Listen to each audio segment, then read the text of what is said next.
Welcome to the Ohio Family Engagement Leadership Summit. We're glad that you could join us on this day of professional learning meant to take family-school community partnership to the next level. My name is Alicia Willis, and I will be this session's moderator. This session is Workshop 3, School Counselors and Families, the Power of Partnerships to Change Student Outcomes.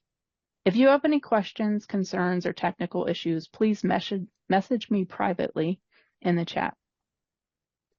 To ensure that all get the most out of today, we ask that you turn off your web cameras and microphones. And if you have questions, you can put them in the chat and I'll pass them along at an appropriate time. You can also join the conversation on Twitter and using our hashtag, which I'm putting in the chat right now, OH Summit 23. And now I'd like to turn it over to Brett. Good afternoon, everybody. Welcome. I realize we are the session after lunch, so you may be here physically, but not yet fully emotionally, which is all good. We're thrilled that you are with us and excited to talk about how partnerships with families and school counselors and schools in general can really change the paths and outcomes for our students. So we're really thrilled that you're here. I have two screens going, so I'm going to actually move everybody in the video over to a second screen. So you might see me move my head like this, and I'm just looking at the chat and tracking everything that we're doing together. So we're really thrilled and thankful to the Ohio Statewide Family Engagement Center for this opportunity to really emphasize the power of partnerships. So there are two of us here to present to you about this topic and about all the different exciting opportunities to change kids' lives and students' lives. I'm Dr. Brett Zyromski, and we'll introduce ourselves a little bit further here in a second, and I have Kai-Hoon Park along with me as well. So again, I'm thrilled to be here. I'm an associate professor at Ohio State University and also the program chair for the counseling program here at Ohio State University. I've done a lot of work with the Center on Education and Training for Employment and also the Ohio Statewide Family Engagement Center. If we're going to find out who's in the room, but if there are school counselors in the room, there is a evidence-based school counseling conference that we are excited for you to have the opportunity to explore. Before I go any further, though, I want to make sure that you have this slide deck. In the chat, I just put the link to the slide deck. I encourage you to come into the slide deck because we have a lot of interactive activities through the slide deck. So as we introduce ourselves, we'll give everybody kind of a moment to open up the slide deck and have it for your own use. And hopefully keep it because there are going to be resources around how to build hope. There's actually hope scales that we're going to give you that you can use in your own environment, whether that's personal or professional. And interactive activities with Mentimeter and other things like that. So again, as people come into the waiting room and they're admitted again, you're going to see me continue to kind of post the link into the chat and hopefully everybody will get that. So if you need that link again, please just go ahead and ask. I'm a former school counselor in both urban and rural areas, primarily in elementary level, but also with middle school. And since I've been a faculty member, which is almost 2 decades now, I've been working with schools around the country on this work, which is some of my favorite work. So I'm just excited to lead this work together with Kai-Hoon. Hello. Nice to meet you. It's really beautiful autumn today. Nice to meet you. I'm Kai-Hoon. I'm first-year doc student here in OSU, especially in the school. Especially counselor education program, and I'm also graduate research associate for the Ohio Statewide Family Engagement Center, and my advisor is Dr. Z, and I'm originally from South Korea, and before joining OSU, I was a counselor and a researcher in South Korea. And I have published a few papers in school psychology and counseling gender. Nice to meet you. So we are excited about who's in the room. So if you could type in the chat your name and role. Also, if you have any issues with the slide deck, getting the slide deck, now is also the time to tell us in the chat. But if you could just take a moment to tell us in the chat your role, if your name obviously automatically comes up, then we would love to meet you. As people are doing that, we would note that if you've joined a session of mine in previous years, there's going to be some slides that are kind of familiar around the need for this, but then the content that follows those initial slides is different. So welcome, Bethany, school counselor, awesome, family advocate, Brittany, thank you for being here, elementary school counselors, family advocates. Thanks for posting in the chat. It helps a lot to know who's in the room. So we got 4 of us. We got about 24 participants if you take away the 4 of us kind of leading and our sign interpreters, which thank you so much for being here. We probably have about 18 of us in the room, so we're still waiting for a few other folks to type in the chat your roles. School outreach supervisors, well, that's welcome. That's awesome. America reading tutors, great. Office administrator, thanks for being here, Margaret. That's fantastic.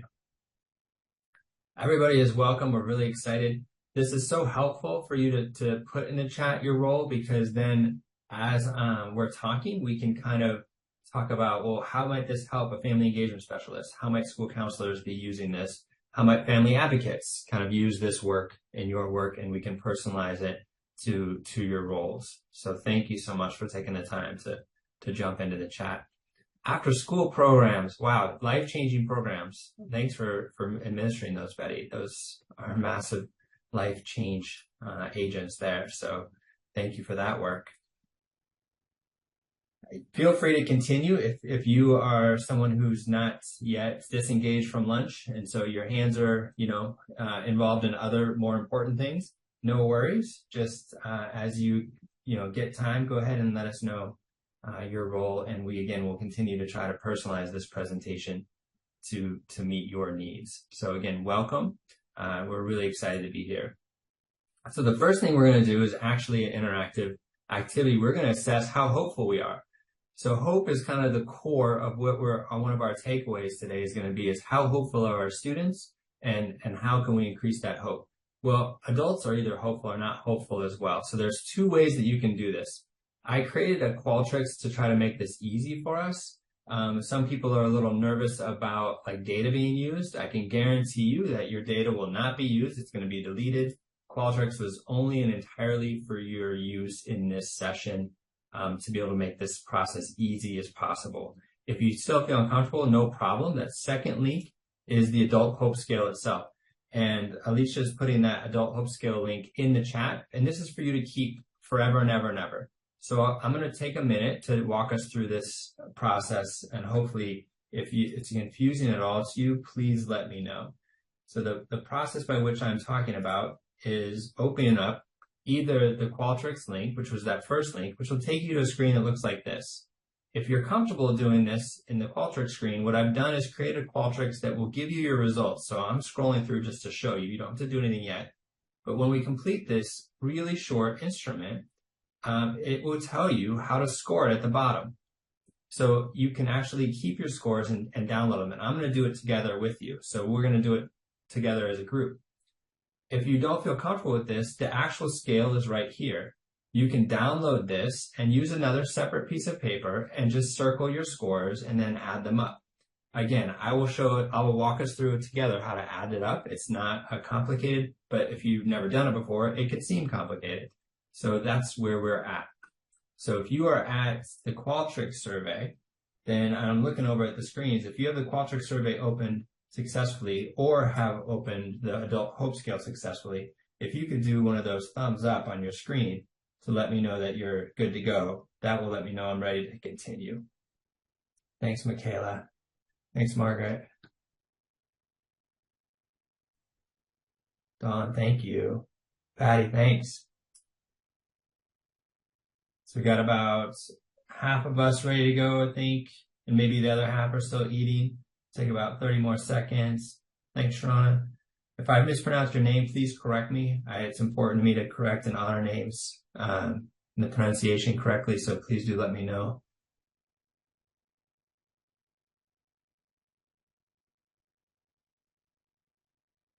All right. Thanks, Bethany. All right, I'm going to go through this slowly, and if you have any issues after you have it, thanks, Alicia, for popping them back in. Again, both links will get you kind of a similar outcome, which is we're trying to assess ourselves with hope. So the directions, again, this is not being saved. This is not being used in any way. Thanks, Brittany. This is just for this presentation to make this ease of use for you. So you just go through and you answer the questions, and you're trying to remember, you don't have to remember anything actually, but you're going to be able to download this and get your score. So I can think of many ways to get out of a jam. And for you, you're going to score this for yourself anywhere on wherever you think, wherever you think is true for you. I energetically pursue my goals. Again, you just feel wherever you are. I feel tired most of the time. Right now, that's the reality for me. There are lots of ways around your problem. So again, make these your own answers and just kind of go all the way through. And when you're done, I'll show you what it looks like.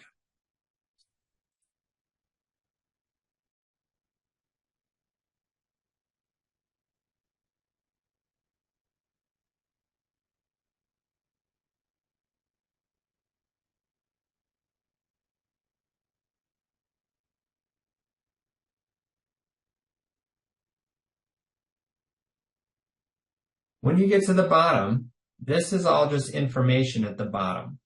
And I went through rather quickly so that you wouldn't see my scores and be biased by my scores, is why I went through kind of quickly. You can fill it out for yourself without hopefully being pushed in any particular direction by a score that I put.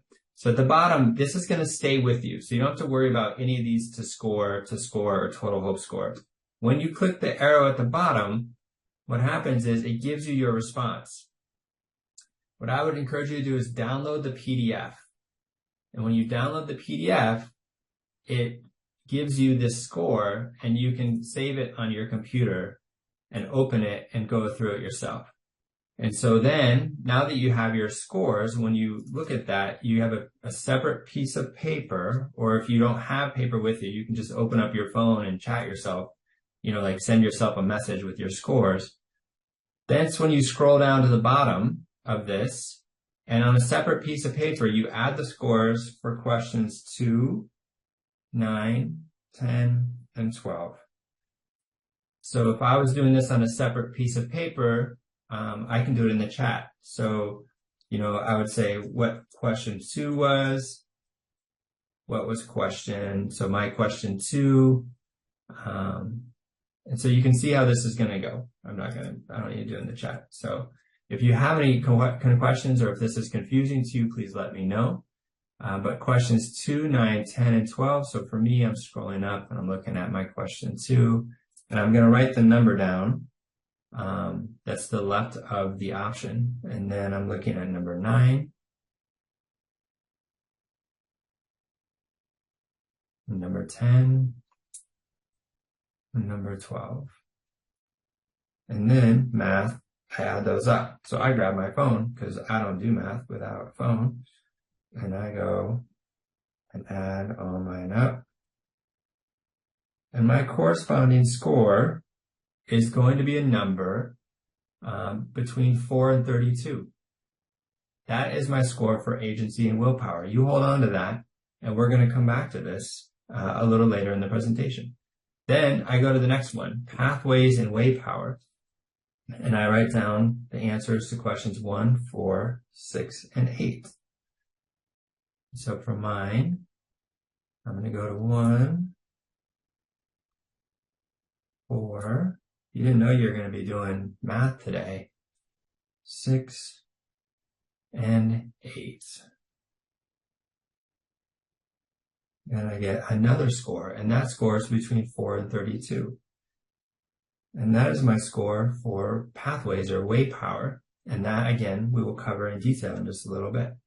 And then if I add those two scores up together, then I get a total hope score. And when you get your hope score, it's 40 to 48 are hopeful, 48 to 56 are moderately hopeful, 56 or higher are high hope. Then you can have a sense of the power of your hope. And you can also get a sense of places that we can increase hope. Like we can actually increase hope. I'll show you a simple exercise today that can increase your hope. And so one of the things that we want to do for our kids and in our own lives is increase the power of hope in our lives. And we'll talk about why. So like right now, and you can say, if you feel comfortable sharing where you are right now, I'm on the edge of moderately hopeful to high hope. And if anyone else is willing to share where they're at, then feel free. And if you don't feel willing to share, that's fine as well. I just want to make sure that we successfully were able to gather our hope scores. And so there's the power of knowing your hope scores gives you the power to change your hope, and the power to change hope changes your future, and your present. So again, if you want me to walk through that, I can do that. Let me know where you're at as an audience. We've done this with other audiences. Moderately hopeful. Awesome. Moderately hopeful as well. Thank you, Allison. Thank you, Jamie. Kayla's with me, moderately hopeful and high hope, like right in there. High hope. Excellent, Dawn. You're going to be leading the way here.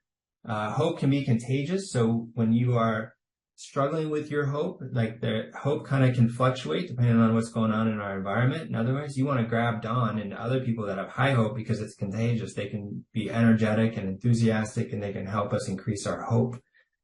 So those folks that are at high hope, we want to surround ourselves with high hope folks so that we can be helpful to others that need that kind of energy, and increasing their willpower and their way power. And we'll get into this more as well.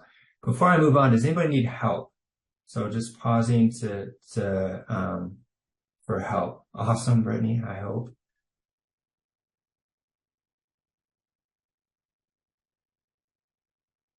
I'll do the 10 seconds wait for help.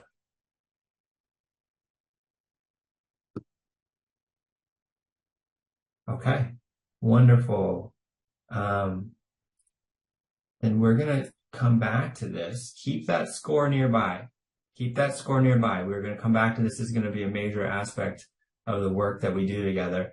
And I think you're going to be, I hope, again, you're going to be very excited about the power of hope and the way that you can affect your students' lives. Again, that adult hope scale link at the bottom, that's for your own records, so you can always have this. The Qualtrics will probably be up forever, but again, it's not being used in any way at all. Actually, I will go in after today and delete all the data just so that you can trust that it's just simply so that you had an easy way to do this. That was the only purpose of that. We're also going to jump into a Mentimeter and explore hope a little bit more deeply. So when we talk about hope, and we just evaluated our own hope levels, and we have, some of us have high hope, some of us have moderate hope. What exactly does it mean to have hope? Like, why is this the core of the very, very first thing we're talking about today? And really the thing I'm most excited about in my work is instilling hope in people. Like, what is that about? So we're going to go to a Mentimeter, and we're going to explore what this means together. So go back over here, and we're going to go here. So the instructions, I see we have 2 people in here. And I'm going to reload just in case, make sure we're all good. So again, we'll hope to have, I keep using that term all day now that it's in my mind.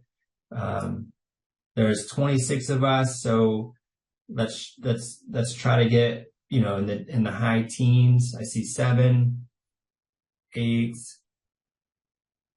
And if you've never used a Mentimeter, 9, there's a couple ways to get to the Mentimeter. You can use the QR code with your phone, and it'll open it up for you. Or you can go to menti.com, and it'll ask you for a code, and you write in 67398806.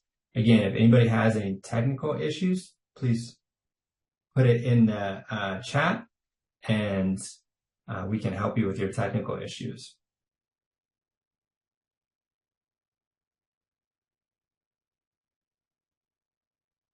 So I think we have about 19 or 20 of us in the room, but I also understand it's right after lunch, so people might be recovering from that or still eating.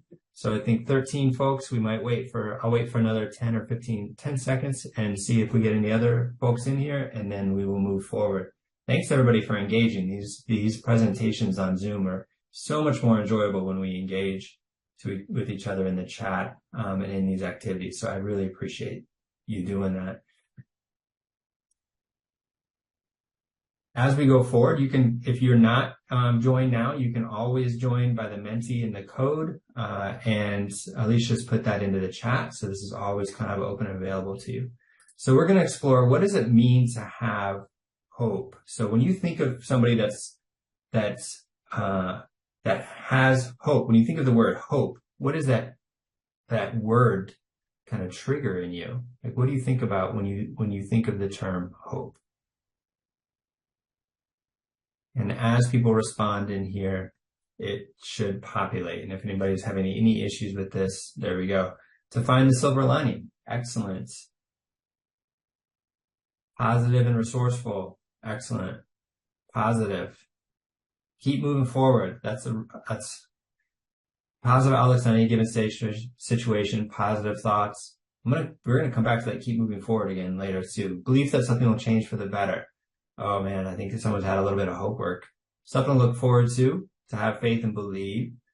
Seeing facts that other people may not observe. That's an interesting one. Have resilience, ability to bounce back. I love that term, bounce back. I think that's a great description of resilience, much more than kind of like persisting. Life creates many obstacles, inequitable obstacles, especially for different populations, and the ability to bounce back from those is an incredible strength.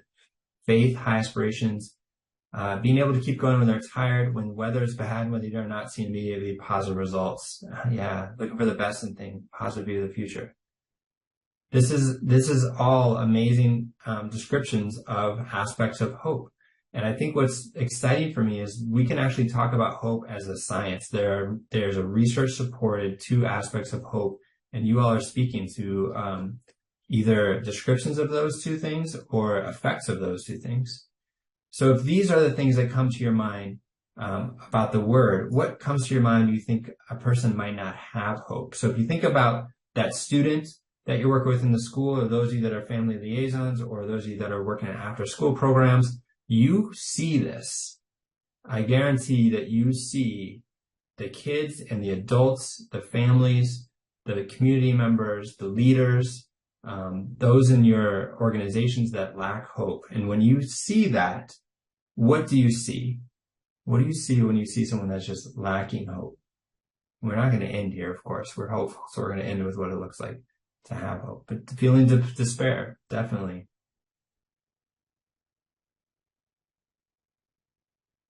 Lacking motivation, definitely. Thank you for that one.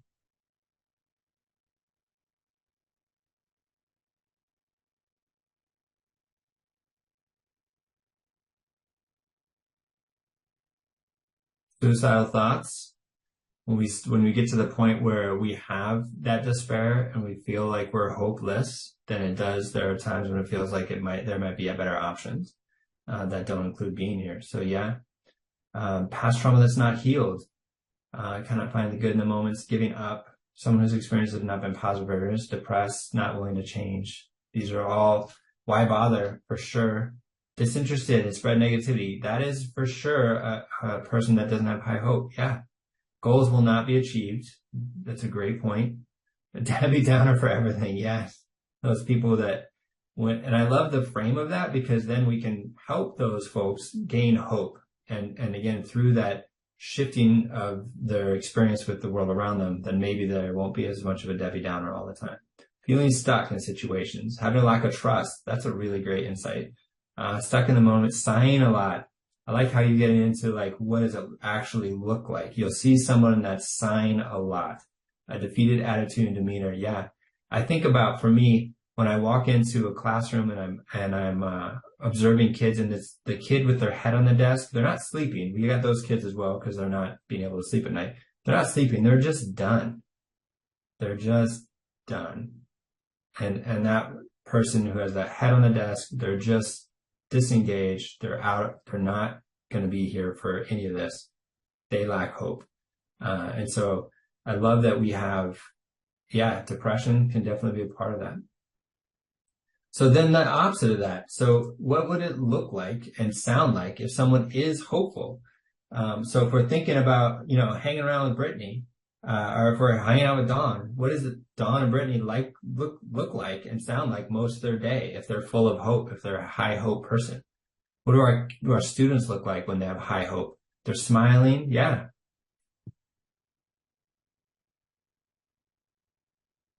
Definitely smiling. They're bright lights. Oh yeah. Love that description. The contagious, that light shines, the positive, cheerful, motivated. That motivated word comes right in for sure.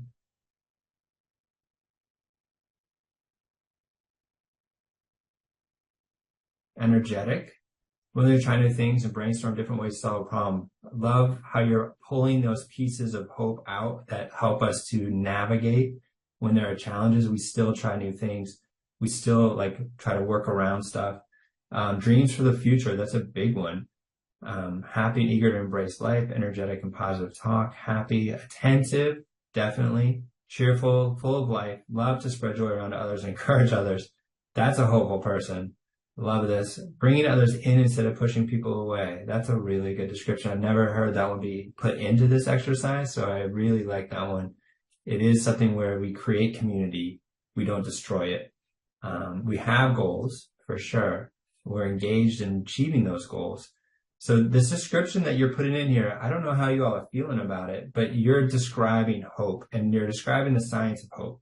And we're going to come back to this and you're going to see how you have nailed this, the aspects of hope. And the encouraging thing is we're going to show you the power of hope, why this is the core of what we're focusing on right now in this session, and that you can actually change hope. That you, with some small steps, you can change hope for your community, your families, your students in school, your students in your home, your kids in your home, the peers that you're working with. You can change hope for them. And when you do that, you change the pathway of their future. You literally change what's going to happen to them in the future. So that's one of the things we're so excited about with this work, is because it is so life changing. So thank you for kind of staying with us through that activity. We're going to, of course, wrap it around and come back at the end as well. And as we move into the next phases, in the program description, we talked about providing school counselors with a framework. And so this is where we're going to do a quick jaunt into the frameworks and then come back to kind of why do we need to even talk about these things. So for those of you that are school counselors in the room, I'm going to introduce a couple of concepts that may be helpful to you or more helpful to you than maybe everybody else in the room. However, what I'm introducing is true across professions. So this is not something that is school counselor specific. This is something that came out of the medical model first. And when I say this, what I'm really talking about is an evidence-based lens. This happens to be an evidence-based school counseling lens. And the reason that we're pausing and doing this is because I promised to. Mostly, and because it helps with the lens of what we're doing. This may or may not be confusing to look at. If it is, I encourage you to not look at it, because what it really is it's just 3 phases, and I'm going to write them in the chat. And it really is phases. So phase 1, what's the issue? And that's the top phase. That's where we start. That's where we learn. So in this circle, that learn part is what's the issue. The problem with evidence-based practice in the past is it was really owned and defined with a deficit mindset. And it was created, and we think about who gets to define what the issue is. Right there is a problem in the system. If the system is whitewashed, or if the system is driven by people who are not noticing and seeing the inequity that's built into it. And so when we start with evidence-based practice, we need to take a step back and look at ecological and contextual factors around oppression and systems, and make sure that we are having voice of our communities and our families and our students. And I say that quickly, but it's one of the most powerful parts of this process, that we have the voice of these, of our people into the first step, the step of what's the issue. So that when we think about who's defining the issue, it's not perpetuating oppression over and over again. So phase 2 is, what do we know or think works to address that issue? So if we think about, when we're talking about hopelessness, we'll get into that. Like, what is it that we know helps and impacts hopelessness? And then phase 3, the last phase, is how do we know when our efforts are effective? That's it. That's evidence-based practice. In a nutshell. And when we think about school counseling, oftentimes we are looking at symptoms of the problem and not the root causes of the problem. And so we just spin in that hamster wheel over and over and over. And when we look at the multi-tiered system of support process, we're living in tier 3 instead of tier 1. And if we're living in tier 3 throughout our days, every day, it means that our pyramid is upside down because all we're dealing with ever is symptoms. And we can't quite get the time to try to address the root causes of the issues. Any questions about this before I move on from those in our audience here today about just evidence-based practice? So this is not a school counseling model. This came out of the medical field, and we've, of course, applied it to our work. But really what we are moving to perpetually do is an anti-racist evidence-based lens that looks at deconstructing systems and looks at how do we make sure we're addressing the root causes of systems that are barriers to our students' success. So that's where we're living every day. I invite you to live there with us. And hopefully, if you want to know more about this, then there is, I think I mentioned on the first slide, there's a link to the Evidence-Based School Counseling Conference. Oh, thanks, Kahun. This year it's entirely online. So we hope that you consider coming. It's for school counselors and school leaders, and every single thing that's offered is designed to be taken back and done in your buildings right away to evolve the practice. So as we talk about root causes, we are going to be thinking about when we think about the collaboration between family and community, with family partners, schools and families and community partners, you all are doing the frontline work of trying to address root causes and the issued root causes. I love that because it's transformative and it changed the lives of our families and our students.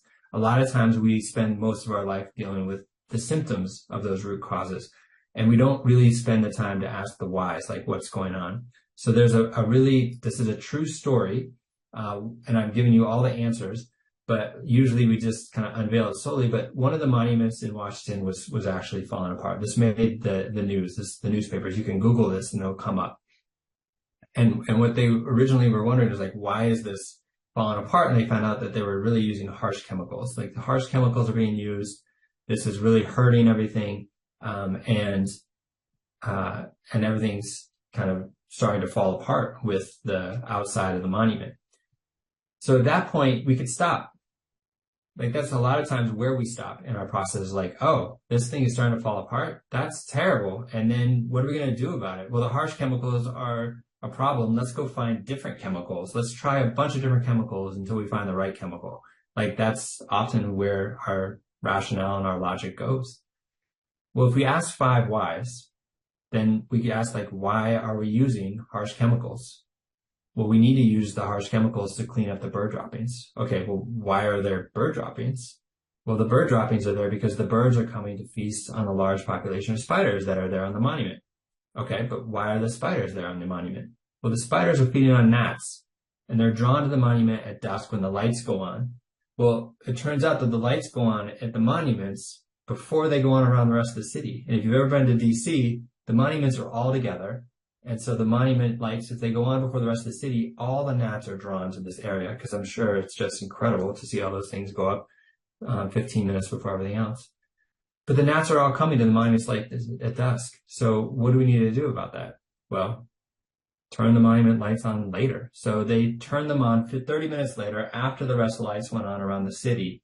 Then they turned the lights on for the monuments. The gnats were drawn to the other lights, so they went away from the monuments across the city. They no longer had the issue with the spiders. They no longer had the issue with the birds going to eat the spiders. They no longer had the issues with bird droppings, and they didn't even need to worry about using chemicals at all to clean the monument. So root cause analysis can save us a lot of heartache, but it also is very helpful when we're talking about abolitionist work and anti-racist work, because we're able to look at the systems and not perpetuate a deficit lens on our students. And so we want to make sure that we continue doing that. And as we go through the next few slides, we're going to come back to root cause over and over again. And you can imagine that root cause and evidence-based practices go hand in hand, because evidence-based practices is going to be perpetually wrong and incorrect if we're not doing root cause. So you can have the lens of evidence-based practice and misapply it if you're not using root cause and really trying to address the core issues that are creating challenges for our students. I'm going to pause. Anybody have any thoughts they want to unmute and share or put in the chat about this? Thanks, Alicia.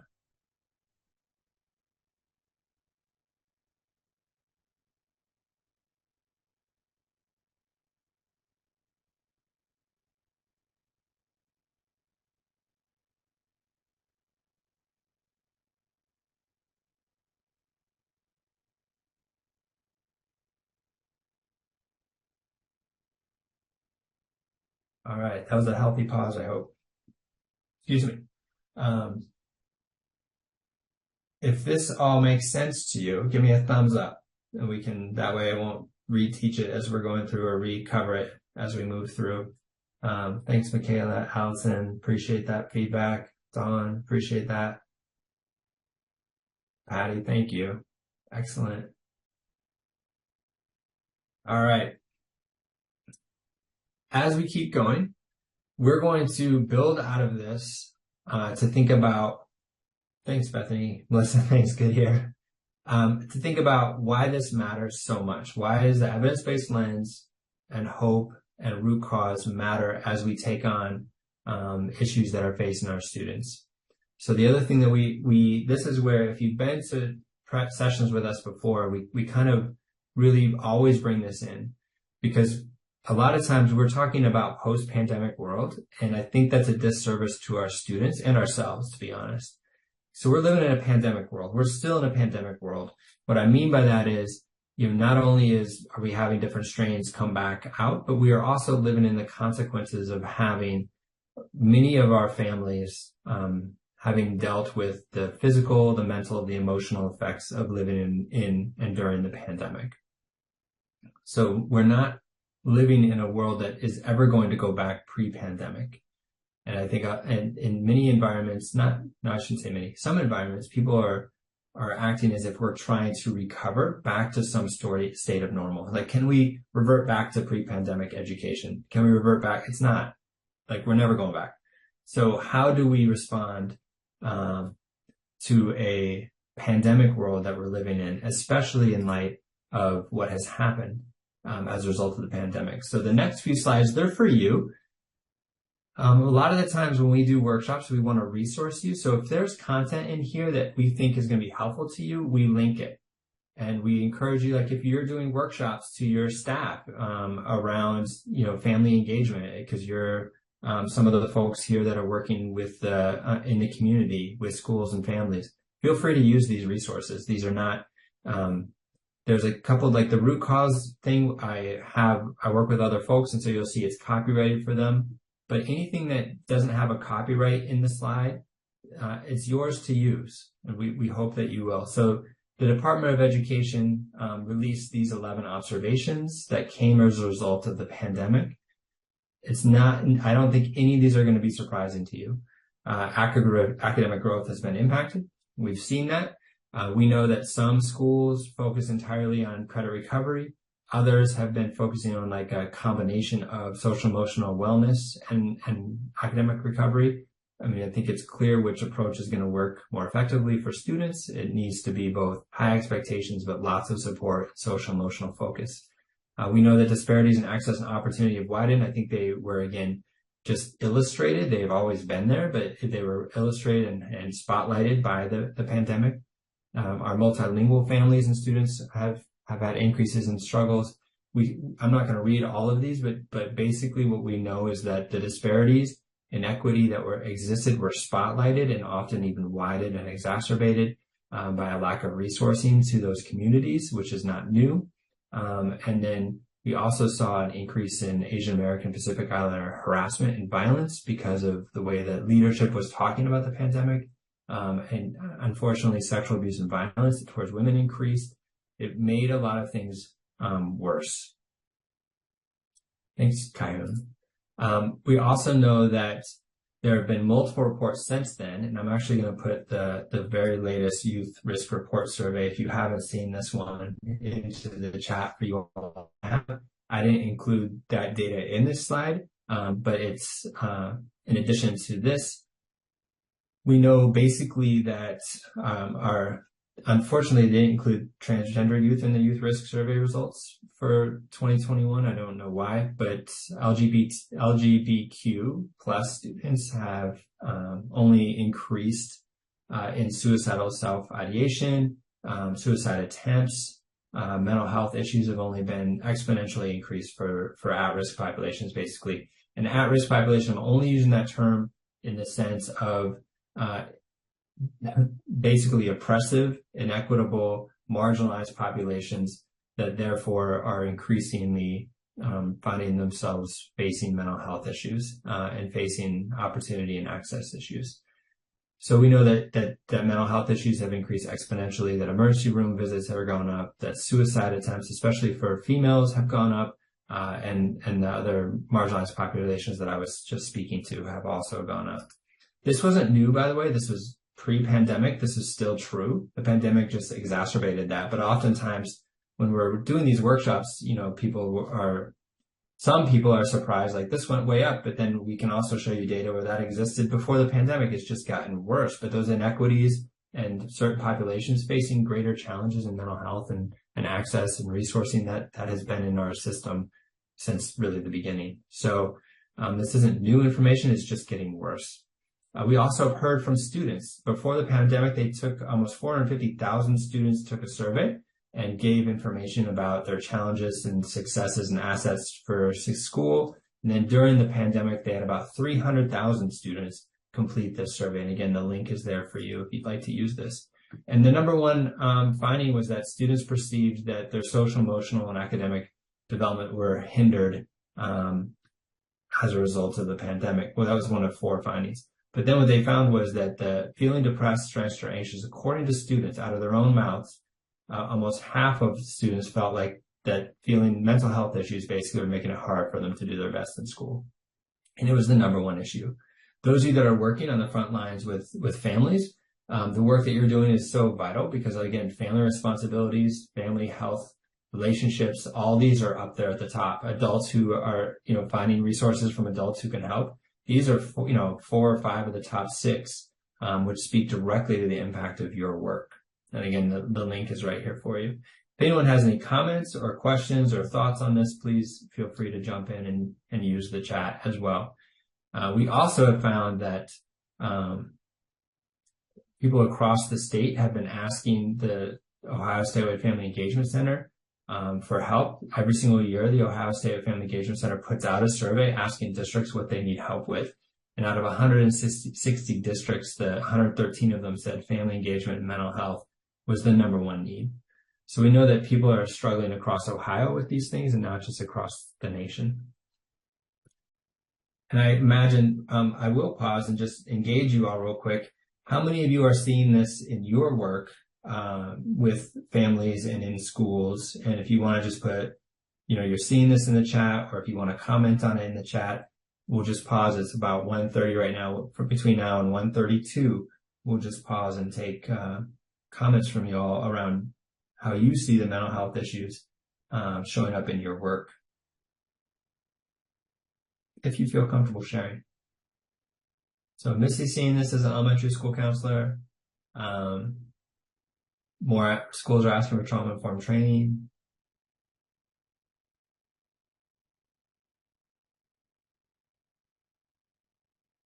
And Aaron, I saw your post. It's good to see you. Thanks for being here.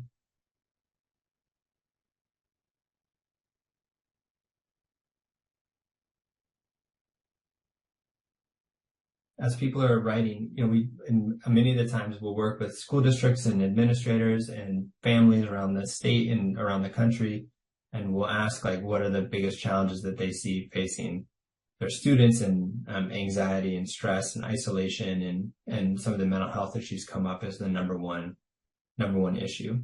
So it's not surprising that we're seeing more of this in the schools, and it's something that some schools seem like they really understand it and their mindset's there to help, and they can shift and really approach that maybe with trauma-informed training, but also with system shifts.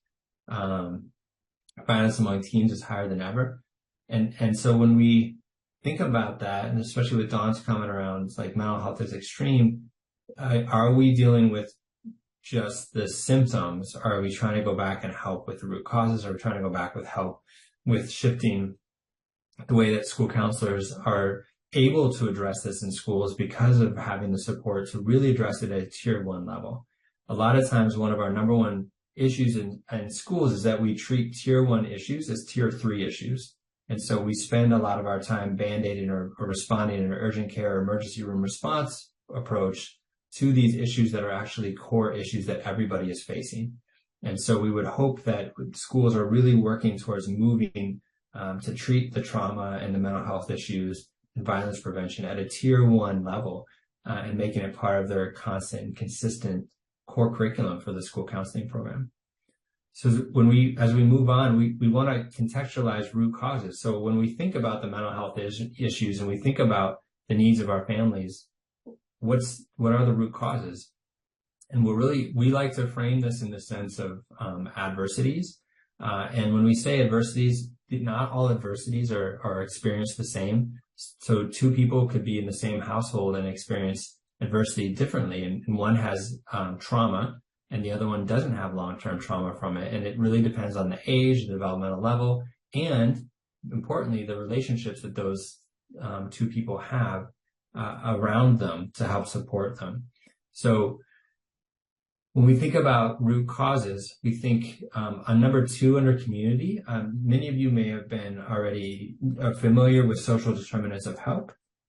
If you are familiar with that, if you give me a thumbs up. If not, we can throw in a link to social determinants of health into the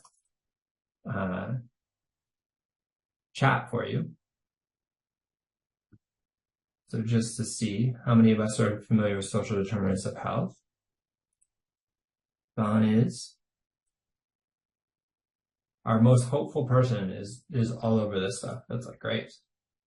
Allison's on it. So not everybody. I put a link in there for you. I basically tend to describe social determinants of health as racism in action. What I mean by that is it's inequitable funding, resourcing of communities that has been intentional over time. And it may be intentional at the macro level with policy and with politics, and it trickles down into like the community level around poor housing quality and affordability, lack of green spaces, food swamps, so there's food deserts. There's also food swamps where the only thing that is available to folks is in gas station food resourcing and things like that. So food scarcity. We have underfunded schools is more not substandard. I tend not to think about that. Instead I think of it in a funding sense. Historical and perpetual trauma, these types of systemic oppression are captured in social determinants of health as a subcategory of ACEs. And you can see how these things are perpetuated with policy and with funding. We also have environmental potential traumas, which we had with the pandemic. And the original ACEs study, many of us are probably familiar with that, but if you're not familiar, it wasn't the original one. Actually, there was a couple before that, but the couple before that were with communities of color. And so it wasn't kind of accepted in the mainstream medical community as much as the 1998 study, which was done with a Kaiser Permanente sample in California that was really middle class white folks. And so it really grabbed the attention of the medical community. And the study basically showed that there was a loading, not a correlation, literally a loading of causation between things that are listed here in number 1 around things like physical, emotional, and sexual abuse, incarcerated family members, homelessness, mental illness in the home, and future health issues. And we'll show you that in the next slide. Oops. Let me go to the next slide here. There we go. By the way, those resources, those slides are open source, so you can use these slides if you like the visuals. These are available to you as well. And so you can see 4 more ACEs, 3 times the level of lung disease and adult smoking, 11 times the level of intravenous drug abuse, far more likely to have 50 or more sexual partners, far more likely to have unintended pregnancies, far more likely to have cancer, far more likely to die in your 50s. So ACEs load into a lot of mental health issues that we are dealing with in our communities. And so when we think about schools and what happens with kids with ACEs, far more likely to have doctor's visits, far more likely to be involved with the legal system, far more likely to be in the office a lot for behavior issues. So adverse childhood experiences aren't just loading into future issues. You see them every day in your schools and your families as people adopt risky behaviors as a result of the neuro changes that happen because of trauma. So this may be a review for a lot of folks. It may be new for some folks. If you have any questions, please stop me. I like this slide. Again, these are free access resources. So all these slides you can use in your own work. And we encourage you to go ahead and take them around. I say all these, anything that is a link that is kind of, you can tell that I didn't create it. So canarratives.org talks about how adverse child experiences work. It results in neuro changes. What we are finding recently, and when I say we, I just mean like the research community, is finding that it changes the DNA of folks. So we're literally having the DNA changed. And so when we change our DNA, we want to think about, as we're looking at the root causes of things, these are the root causes of what our kids are trying to bounce back from and navigate as they deal with the mental health issues going on in their communities and in our schools. So as the neurobiological effects change, we have healthy risk behaviors that increase, and then long-term consequences out of those behaviors. So there's a lot of different factors that are loading into our kids' mental health issues right now. Where we're headed, feel like I've done a lot of talking. Hopefully we'll engage you all in this again really soon. We are headed into, what do we do about this? So what's exciting about it is that we know that there's struggles in our communities, but if we're addressing the first issue of like, what's the issue and how are we addressing that, we can go to the root causes of buffering adverse child experiences and trauma. And Kai-Hoon's going to talk about that a little bit. Thanks, Dr. Z. We are moving on to our next sections, the root causes of the mental issues of our children and how can we buffer the negative effect of ACEs and trauma. Can we go to next slide? Yeah. As Dr. Z mentioned, the root causes are the system issues, not each individual's issues. And as a school counselor, a family member, and a community member, there are things we can do to combat the systematic issues. Some kinds of systematic oppression. And Dr. Z will touch on some of those later. Here I will focus on how we can invest in people to help us buffer the harmful effects of the systems while we also fight for the systems. There are two different lenses we are going to look at. One is called positive childhood experience. The experiences that can be perceived as positive for children, like feeling safe, feeling supported, and having someone to talk about their emotions. And the other is called the protective factor. A great example of this will be peer intimacy, school belonging, school safety, or self-efficacy.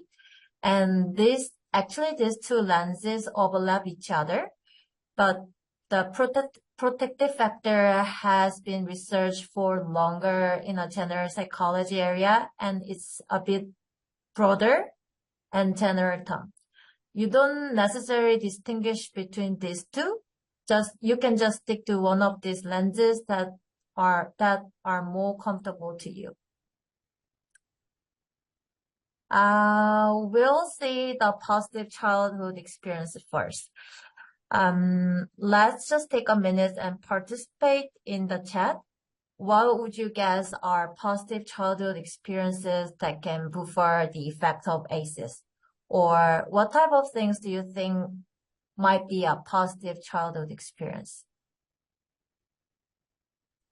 So when we think about that, as Kai-Hoon's saying, when you think about community traditions, what kind of community traditions do you see that are positive for our students?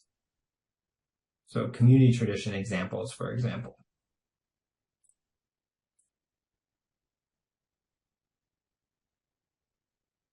And I'll put some in there to start inspiring you.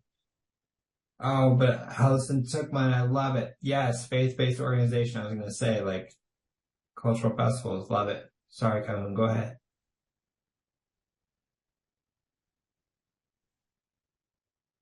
Culture festival, that's a great idea. Actually, every September is a Latin Heritage Week in Heritage Month in OSU, and the Student Center for Belonging and Social Change that sponsors a month-long series of events highlighting the Latin contribution to the world. And I think this kind of thing, celebrating the community tradition, celebrating cultural tradition is really important. What we need to think about is, are we doing things that really involves our family into celebrating our cultural or community tradition?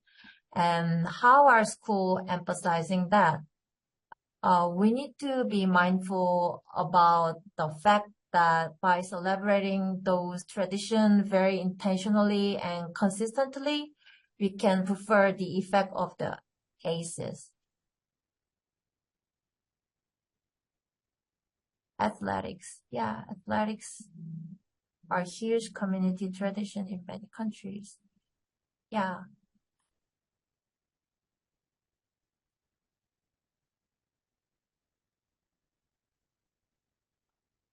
Can we go to the previous slide, Dr. Z? Sure. Okay.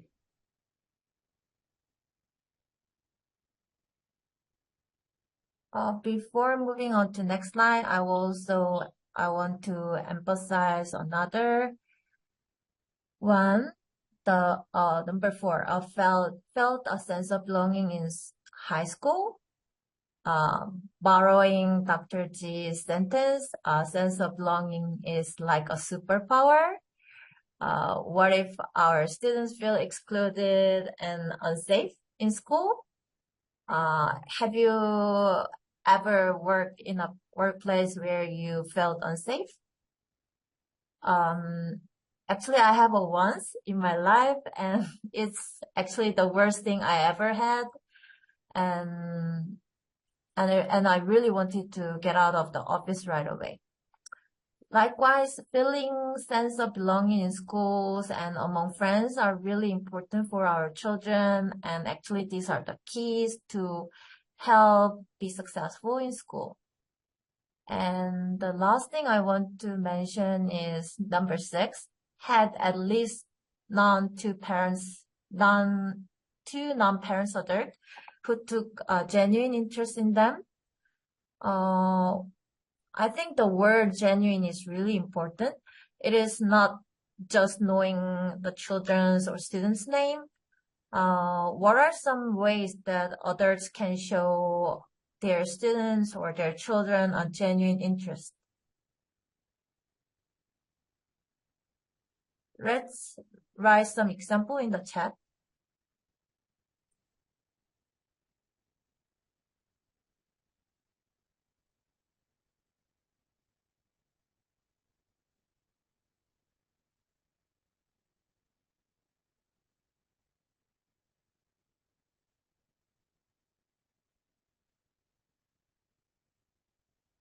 Showing up to their extracurricular activities. Yeah, I really like this sentence. Actually, I had extracurricular activities, and I played violin there, and I really loved my violin teacher there. And actually, she is one of my reasons why I felt included in my school. Any other thoughts around the difference between oftentimes I think of this as a school who thinks if they have the adults at the door giving a high five, that's going to increase feelings of school belonging.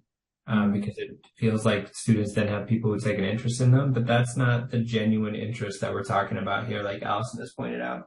So as you think about we'll just take 10 more seconds or 30 more seconds and think about in your community organization, or if you think about in your family, or if you think about in your school setting, what's the difference between a genuine interest versus just showing an interest? Allison nailed one for sure, like doing the extra, showing up with their extracurricular activities.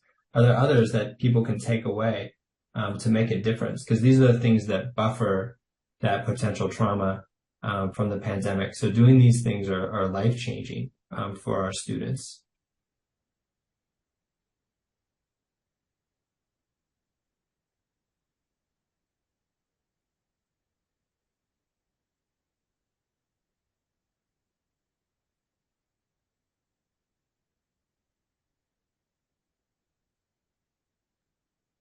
I love all these. These are great.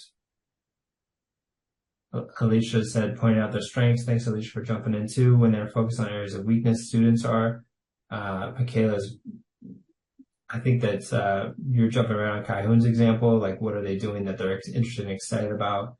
And Nicholas is participating in dress up days, Halloween. They're doing the stuff that the kids are excited about, making it something that's really fun. And I would say that I would jump on that one and say, genuinely engaging in their activity, in their dressing up, like what are they interested in dressing up like, and kind of reinforcing that. These are a really good example. Thanks for engaging with us. Again, the chat is our number one way on Zoom to engage with you. So we really appreciate you taking the time to do that with us. Yeah, these are protective factors, and you are going to see that positive childhood experience and protective factors overlap. And one of the things that I want you to notice with positive childhood experience and protective factor is that they are very relational. So if we want to buffer the effect of trauma, ACEs, COVID, we need to deprioritize focusing entirely on the content delivery in our schools. And we need to prioritize the sense of relationship and community that school can create for our kids. Next slide, please. And the next few slides are going to show you the research that illustrate the impact of protective factors. A lot of research exists supporting the impact of protective factors. We just want to share a couple of examples. I'm not going to necessarily read each one of these. And you have citation at the bottom if you want to read more and use these articles.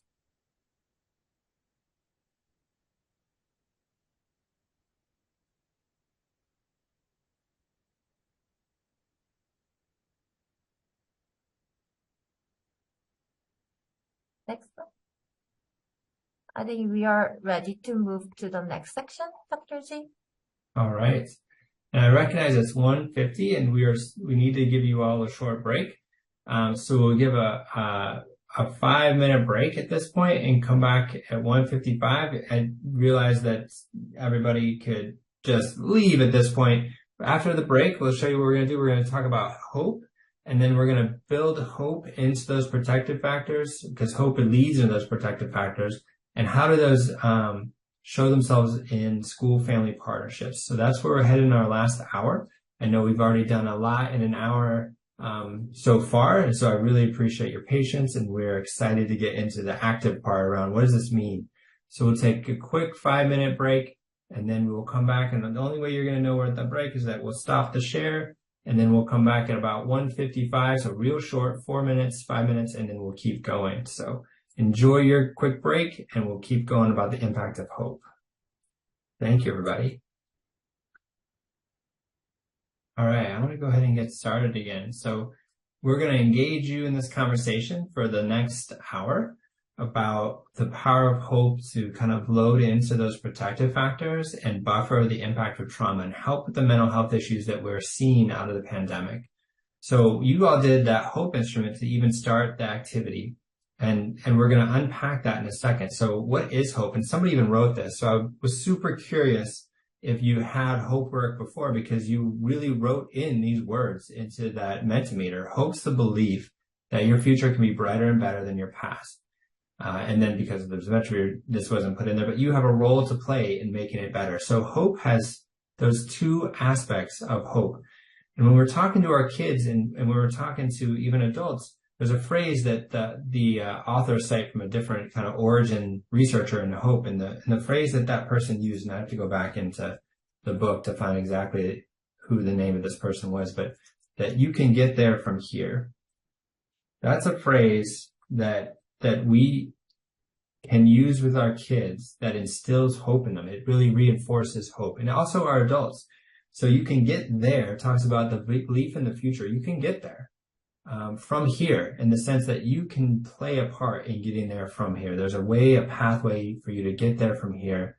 And that helps instill hope. So the two parts of hope that are exciting to me, and I get really excited about this research and about this practical applications with our kids and in my own family, is that it's really two things. It's the combination of willpower or agency and way power. Willpower and way power. So pathways and agency. So it's this, it's not optimism. And so a lot of times we talk about, my friend just texted me actually and said that they were going to this family event. And I said, I hope that you have a great time at that family event. But I don't actually have any agency in the ability of that person to have a great time at that family event. There's no willpower for me in them. And so that's just optimism, a belief. Like, I hope it goes well. Like, that's not really hope. Even though we use the term hope in that, it's really more of an optimistic encourager. Like, yay, hope you have a good time there. What it really means, what agency actually means, is the ability to dedicate the mental energy to begin with to the journey that you want to take. And so you're looking at this pathway and you're dedicating, like, that's where I'm headed. And then you start planning. Like, so I can have agency and willpower in planning something and then see a pathway to accomplish that. So now I have created hope towards achieving whatever it is that I want to achieve. And so if you think back to those root causes, if we think back to the slide where we identified social determinants of health and all the systemic kind of limits to way power, you can think about all the different ways that it may be more difficult for marginalized and oppressed populations to have the ability to see pathways. And that's why it seems so celebrated when community comes around and encourages folks to create new pathways through oppressive environments. It's such an incredible ability to overcome oppressive systems. And so we celebrate that. We want to deconstruct and take away the systems that are creating those oppressive environments so that we don't have that barrier to pathways. So willpower can be often dependent on cheerleaders. So you think about family support, spiritual support, church families, think about social groups. That's why the friends we surround ourselves with are so important. Also, Kai-Hun's example of the work environment that she was in that was so detrimental. It eliminated the ability to see pathways and lowered her motivation, lowered her ability to apply agency. So we're thinking about when we run out of gas and we're exhausted, and you can go back to that scoring on your adult hope instrument and said, are you tired all the time? Is your agency low right now? How do we refresh that agency? And so when we think about refreshing our agency, I often think about social support. And if you think about, who was that person for you that told you that you could do it?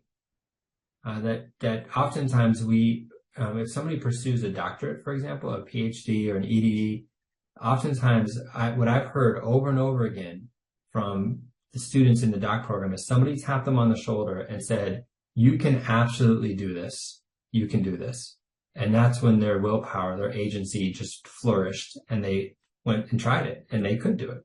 So hope's not self-efficacy. It's not exactly like, I've got the ability to do it. Like when I was growing up, I use this story. I wanted to be a professional football player, like when I was in the upper elementary school. And in the middle school, like a lot of people, I was like, I want to be a professional athlete. Well, especially the football players, like, I want to be a wide receiver. There's a little bit of an issue there because I wasn't allowed to play football, not even flag football. And so there was no pathway. There was no series of steps that I could ever have taken that would have provided me that access to my professional football dreams. So even though I may see a goal, if I have no pathway to it and no agency, then I'm not going to move forward. So there's a combination between this pathway and this agency that lets us accomplish goals in a way that otherwise we wouldn't be able to. So that's the exciting thing about hope for me, is that we can instill it in other people. It can be something that we can build, and we can also notice root causes through the lens of hope, in the sense that, where are we in our communities with pathways? When you think about your work with either in the schools as a school counselor or family engagement or community engagement, after school coordinator, like when you're thinking about helping kids see pathways, how do we do that? Like, how do we help them see the opportunities in front of them? So when we do that, we have a really positive outcome as an importance of the impact of hope. So out of 24 characteristics of well-being, the number one contributor to well-being in these studies was hope. So they found all sorts of different contributors to well-being, and the number one was hope. So when we invest in hope in kids, it can really buffer the mental health issues that they're facing, because it helps engage the parts of them that are moving towards well-being. The opposite of that, like what do we see when hope is not thriving, when we don't have a lot of hope? The first stage down is rage. Goals significantly blocked. So we want something and it's not happening to us. I feel like I see this in politics all the time. I see this a lot of times in, I'm not getting what I want, on the political stage. And so all of a sudden I'm going to get everybody very angry. And so there's that, either goals significantly blocked. And so then there's the rage that follows. Then if, the goal is blocked and I see no pathways, then somebody put in their despair at the very beginning in our Mentimeter, that the lack of a hope was despair. So if you think back to that original Mentimeter, you'll see the despair was right in there for multiple people. And then I mentioned, when you walk in a room and you see somebody with their head on the desk, you see that apathy. That's the lowest level of a lack of hope, when people have just disengaged. They're out, And so when you think about your work and you think about when you're engaging with students in school, and you see these things, oftentimes it's helpful to think of them in the lens of hope. The opposite of these, so somebody does have hope, what ends up happening is they have better attendance rates. This is all out of the research. Lower tardiness, higher grades, better selectiveness in coursing. Like, I'm going to choose things that are challenging. It will increase my opportunities for later, even though it's going to be tough now. Test scores will go up as well.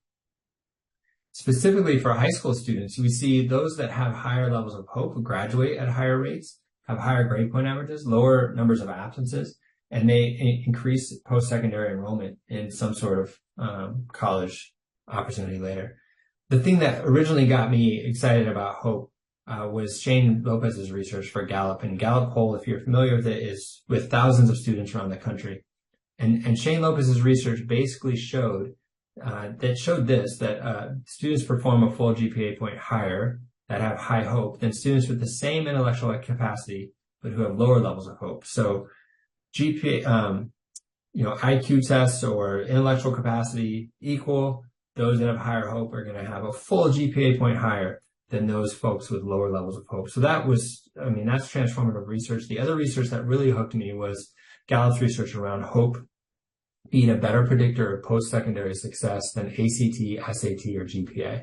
And that's not actually in the slide deck, so I'll write it in the chat right now. It's the first thing that hooked me onto hope, but it was that hope is a better predictor of secondary success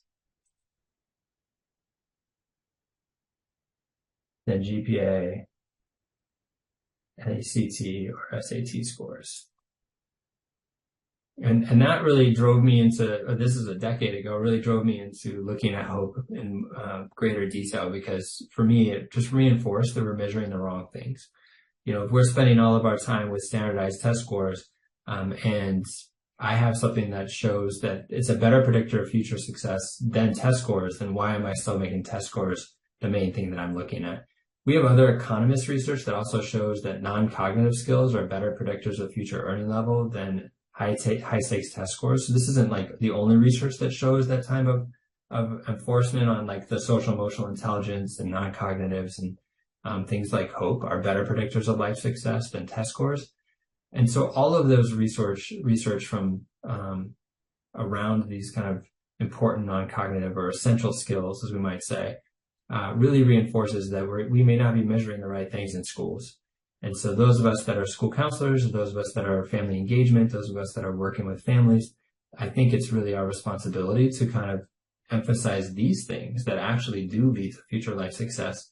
And how can we show people in power the relationship between the things that really matter and, it's a win-win because grade point averages still go up, graduation rates go up. You're not losing anything by investing in hope. In fact, you're gaining everything.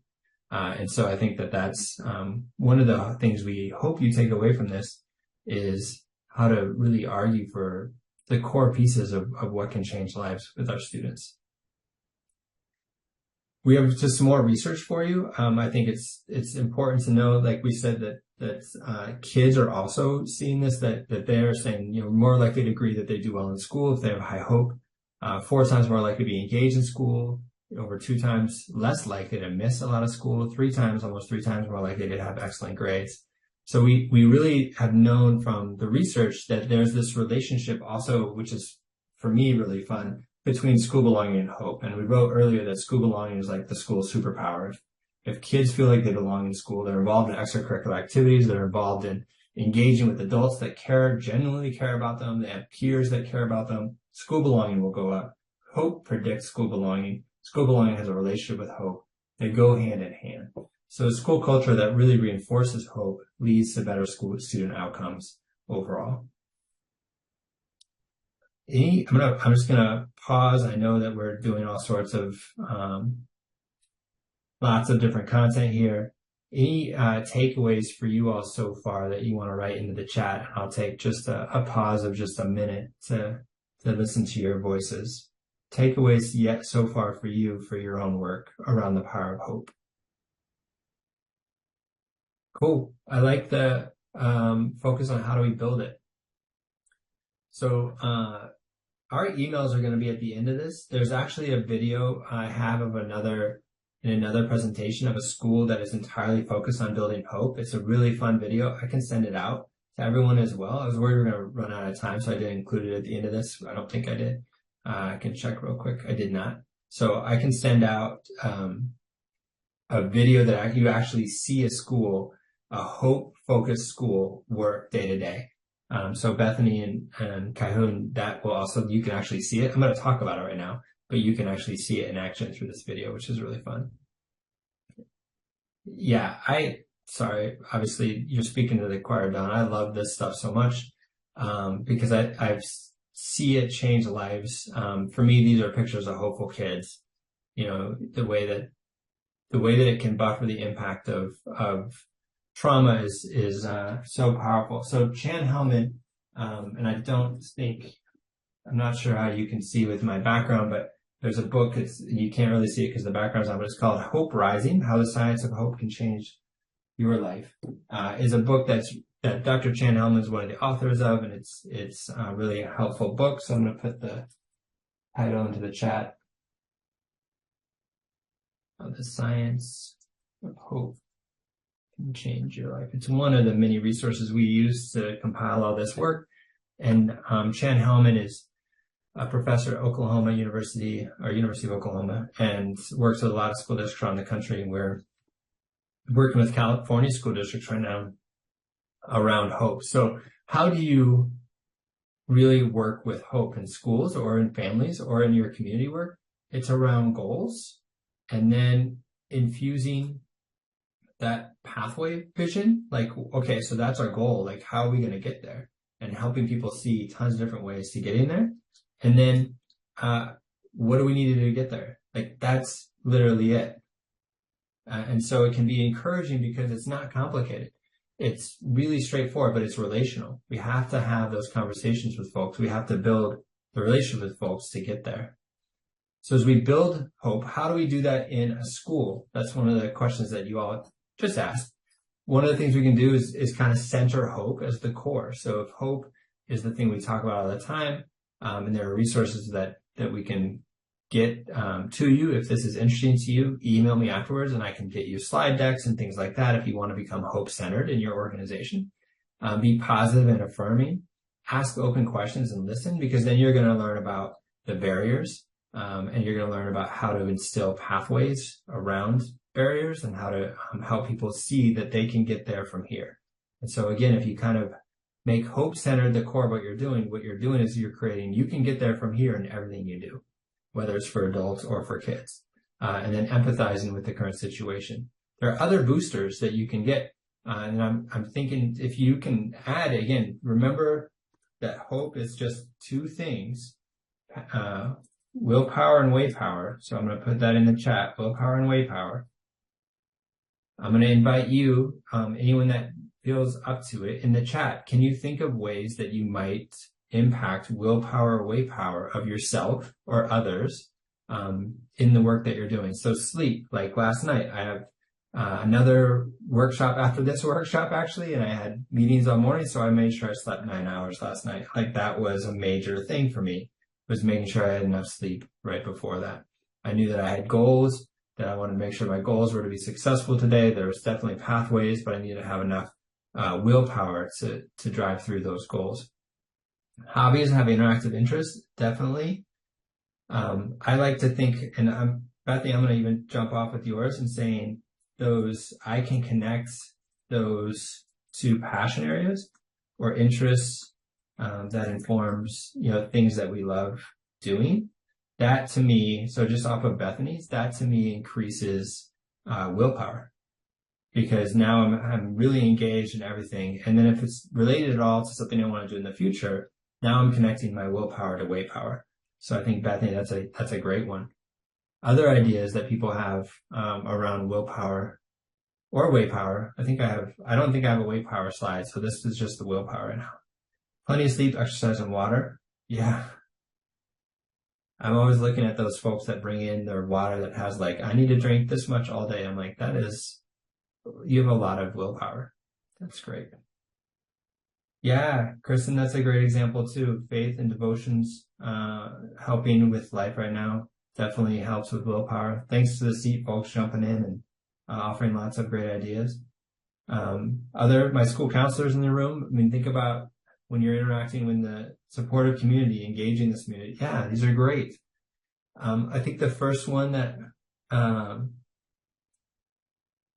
Kaihoon just jumped in with how to increase way power. So way power absolutely has to do with exposing ourselves to as many opportunities to find pathways as possible.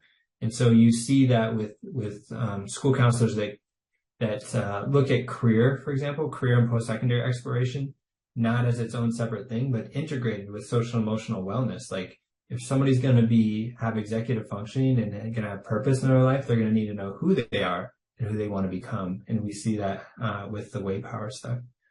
And to Allison's point, community, the first one that I ever heard about for willpower booster was the cheerleaders in our lives. And so, what I encouraged you to do before is thinking about that first person who said, you can do this thing, whatever that thing was. I think most of us will remember that. And if we don't have that, we got that willpower from somewhere else. And so thinking about how we obtain willpower. Thanks, everybody. So you'll see some other ideas in the rating scales. And what I mean by ideas is even in just the questions, the Children's Hope Scale you're going to see like what our kids can be focusing on. These are linked. The Hope Scale is linked in this slide, and you already have the Adult Hope Scale, but I thought I'd give you both. The Adult Hope Scale, as you know, has the instructions included in it. The Children's Hope Scale, here are the instructions. So I don't know if you want to take a picture of it if you want to use the Hope Scale, or just come back to the slide deck. But it's very straightforward to score. You just total up everything. and then divide it by 6, and then you get a score. And if kids have a score that's, I put 30, but I meant 3, I apologize. 3, less than 3 is a low hope score. 3 to 6.47 is a medium hope score, and anything over 4.67, I think it's supposed to be a 3.0. So my apologies. A point makes a big difference. So as we think about those items, you can look at, these are the 6 items. I think I'm doing pretty well. I think of many ways to get things in life that are most important to me. This is okay for kids in 2nd grade through high school. If you're doing work with seniors in high school, you may want to use the adult hope scale. But from 2nd grade all the way through juniors, you can use the 6-point scale, the 6-item scale. I'm doing just as well as other kids my age. When I have a problem, I come up with lots of ways to solve it. I think of the things I've done in the past will help me in the future. When others want to quit, I know I can find ways to solve the problem. And if you think about these, 1, 3, and 5 are your willpower questions. I think I'm doing pretty well. I'm doing just as well as other kids my age, and things in the past will help me in the future. Like, those are about our willpower. And then our way power are the other ones, obviously. I can think of many ways to get things in life that are important to me. I have a problem, I can come up with lots of ways to solve it. And even when others want to quit, I know I can find ways to solve the problem. Thank you, Alicia, for posting this. And so in 1997, this was created. I cannot believe that I did not really know about hope, until about a decade ago. And many of us are just working through hope now. And really the science has been around for decades. And so I know we've talked about this for adults as well. So hope can rise. And one of the things that I encourage people to think about is, what are you measuring in schools? We have, in schools, a lot of people are hiring Panorama data. So Panorama is a company, and they have a lot of different scales, and like school belonging is one of those scales. That's excellent. However, when we're working with schools and school counselors often, lack data around the impact of their programs, because collecting data can be a chore. It can be really difficult to do. We can use the hope scale. It's 6 items. You can put it into a Google form and do a quick baseline, and then do interventions throughout the year and do a post, and know if you've increased hope. And if you've increased hope, you've increased the likelihood that that kid is going to graduate high school, is going to have post-secondary success, is going to have a different future than maybe before. So small investment of time to have a lot of information about the future. So when we ask ourselves that, are we helping students see the ability to overcome root causes? So tying it all back up to root causes. If we are living in a system that creates our root causes, and we're trying to liberate our students to see these oppressive environments, hope can be a way to measure the awareness and the ability to navigate those oppressive environments. So when we are talking about communities that are under-resourced or differentiated, resourced, and we are trying to make sure that there are pathways for our students, we can see if our students see those pathways through the hope scale. We can also see if they're able to see a path to move forward through that with motivation. And then we can tailor our interventions to help one or the other in a different way. One of the things that Dr. Hellman points out is that the higher the adversity score, higher trauma, the more likely that a person's going to not be able to identify opportunities and pathways. And of course, that's also true because there may be not a lot of pathways. And so one of our responsibilities is to deconstruct things that are not providing very many pathways. In high school or in other, an easy example is like access to AP courses. Like that's a pathway that is often closed to students that doesn't need to be closed to students. So we can deconstruct those artificial barriers by advocating for change. So one of the things that we can also do is try to pair our high hope folks with other folks. So I might put someone that needs to learn with Dawn. Like, here's a high hope person. We're going to put you together. And so you can build off of those, the hope together. So now that we've kind of talked through all this, we're going to transition into how do you do that through family school partnerships. But before we do that, we want to hear from you. So we're going to go back to that Mentimeter, and we're going to ask you to engage with us around how do you think you could use this in your own work? And so I'm going to share the screen and go back to the other screen. And we're going to keep going in our Mentimeter. And I'm very curious to hear your thoughts. And just in case you need to get back there, so I'll leave this slide up until I see, more than 10 of us in here. I think last time there was about 14 or 15. I know that we still have we lost a few people, but we still have the majority of us here hanging out with us. So we'll look for about 12 of us in here, hopefully 10 or 12 of us in here. And we'll brainstorm, like, how do we use hope in our own work? How do we use it in our partnership work? And how might these interventions differ depending on the communities that we're working with? And then we're going to give you a bunch of ideas from the Ohio Statewide Family Engagement Center. And the last thing we're going to do today is take a little time to build our own hope and do a quick exercise of building our own hope. So we got 5 of us in here. I know we have maybe 10 totals that might join in. So if we get up to like 7 or 8, we'll go ahead and get started. And then we'll have a small but powerful contribution to how we're going to change the science of hope in our own work. And I think you'll notice that no matter how many folks jump in this, that the ideas that we have are going to be things that we can all use in our own work. So let's see.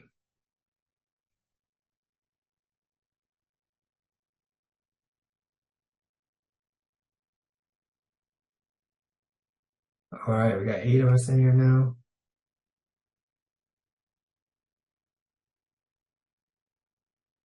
All right. So as you think about our own families, how we may use the science of hope in our own families.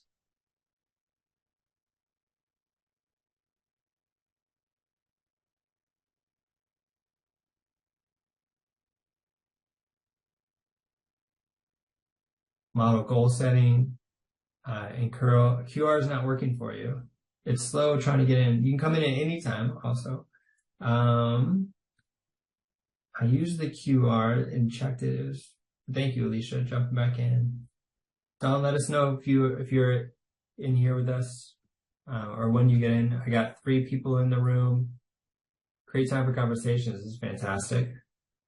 I know there was 8 in the other room, so I know 5 of us are struggling to get into this slide.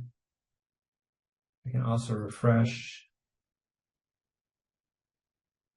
Oh, I had to refresh. Yeah, maybe refresh your screen.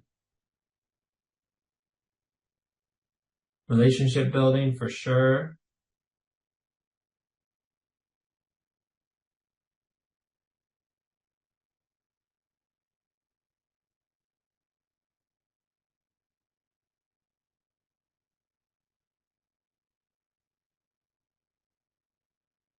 I'm a cheerleader for my family. I love that one.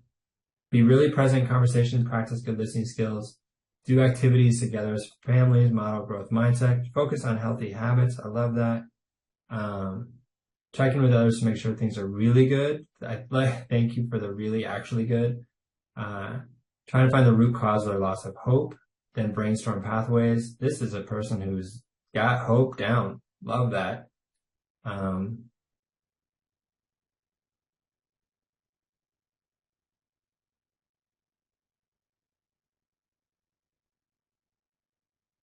Exploring our whys, like why is it that we care? Why are we trying to do these things? When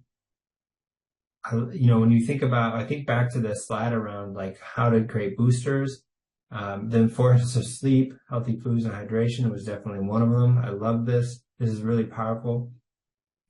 If we want, I'm not sure if there's a way, Alicia, to send out the link to the Mentimeter results later, but we can make this available to you because or you can take a screenshot because these are the things that are not too difficult to do, but that create hope. And if you think about this, in our schools, we can absolutely build activities that are built around relationships.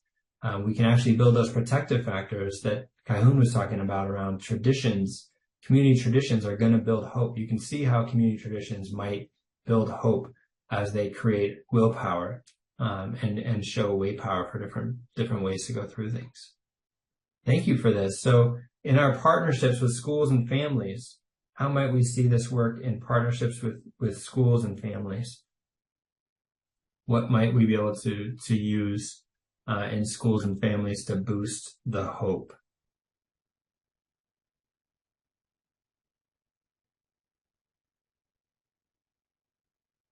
And again, if you need to get in here, you can use, hopefully if you refresh whatever you're using, it pops you in here. Oh, build support mentoring programs. That would be amazing.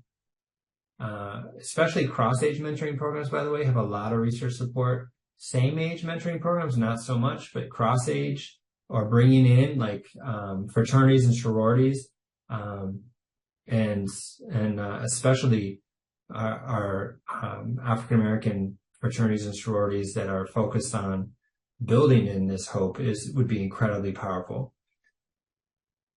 Creating a safe space for students to feel heard, that would be fantastic. After school programs, you can see depending on what we were talking about at the beginning, like after school programs change lives. And you can see how through the power of hope, after school programs can absolutely change lives. With different experiences for folks, different opportunities to engage with real, authentic, positive relationships with people. And so, as I think about, and I see there's 4 of us in here, so I see there's still some people struggling to jump in. So again, if you need the link or need a refresh, just let us know.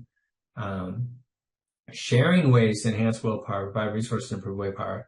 I love it. So making it visible, making it something that we do as part of the culture, that would be huge for sure.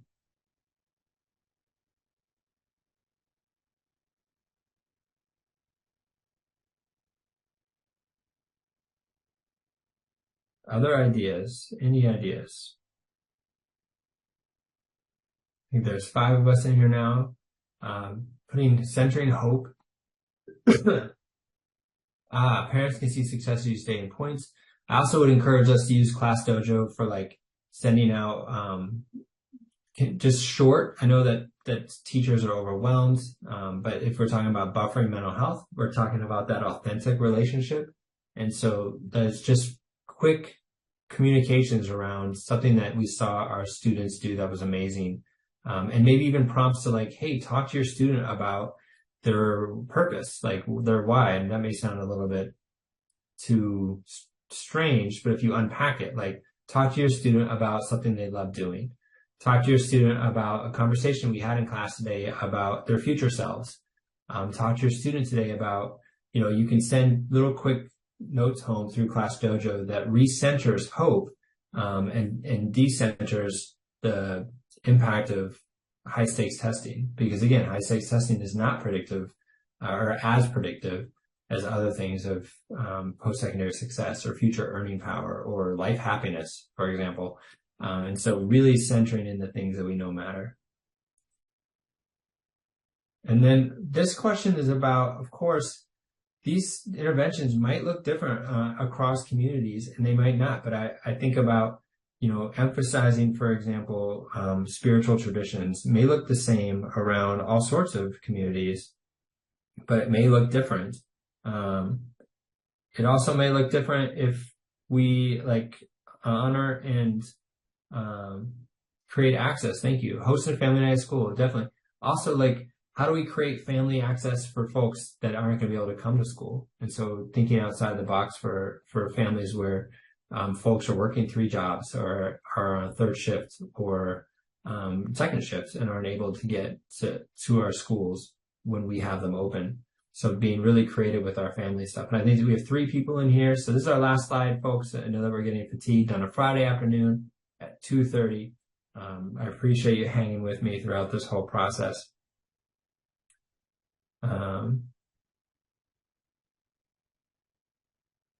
So we're almost there. Any other thoughts that people have? And we'll put this in here as well. Yeah, family nights that are in-person or virtual events, other options for family engagement. Yeah, it's these one of the things that just looking at the chat, one of the things that is really important, we're going to talk about well, the Ohio State Family Engagement Center has amazing resources about, is how do we create these opportunities for families to be engaged that aren't dictated by the school's traditions or the way they've always done it.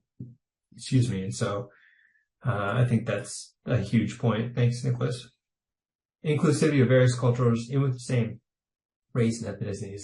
I love that. Thank you. And one of the things that brings up for me is, social emotional learning for many, many years was basically whitewashed and was used to control student of colors. Like, just let's have students of color sit still and be in the seats and just stop moving and learn. And that is not what SEL originally was when it was first created. And it's also not helpful, obviously.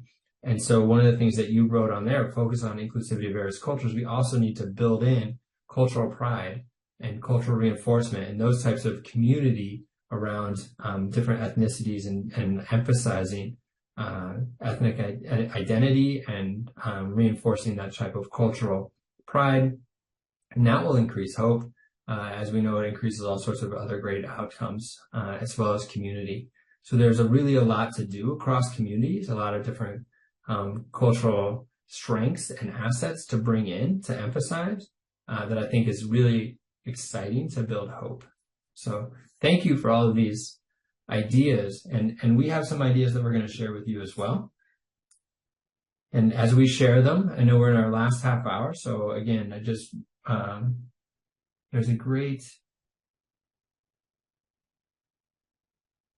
thank you, Maria and Brittany. This is fantastic. So Maria shared, Ready for K is doing the empowering parents, caregivers to strengthen their relationships, talk about SEL academic socialization. Our district's using it. That's fantastic. If you want to throw in a link, Maria, I would love to learn more. I don't know that program yet, so I'd love to learn more about it. And really, I think as we continue to recognize the power and strength of families and the assets that all families have that they bring to our communities and our schools, I think it's worth, centering in the work. So I'm glad that you're pointing that out as well. So thank you for that.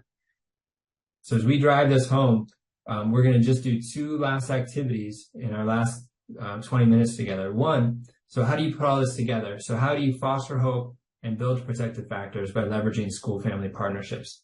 So for this last few slides, I'm going to invite you, and I know it's the end of a Friday, and you've been the whole time through this with us, so thank you so much. As you think about the science of hope, think willpower and way power, and here are the 5 impact strategies for school-family partnerships, and this is to buffer mental health issues or to increase positive mental health is a better way to put it. So the 5 strategies that we want to do as engagement with our community, as family liaisons, as after-school programming, as school counselors, is thank you so much. Help your child know that they belong in the school community. Again, that's going to increase that school belonging, which is such an incredible asset to mental health. It's also going to increase the willpower. And so you can imagine how willpower and school belonging go together. Support your child's relationship with their teachers. Again, that's an adult with a genuine relationship that hopefully has a genuine relationship. If it doesn't, we need to raise that issue. Experience family and school routines and traditions together. Really what Brittany was just pointing out is these are the assets and strengths of our families and bringing it in to our schools and to our partnerships. Supporting behaviors that build success and well-being. These are hope behaviors. So how are we going to do those things that you all just wrote into the Mentimeter? And then building great relationships at home is so important. So the first one, in the chat, if you don't mind, we're only going to take about less than 10 minutes to go through all 5 strategies. But the less than 10 minutes is if people just have a couple ideas, how do you connect sense of belonging to willpower and way power? So willpower and way power ideas. These ideas are talking about school often at home, asking about schoolwork. You can send these tips and tricks home. If you were an after school coordinator, you could just use these slides and send them home. I'm going to give you a link as well.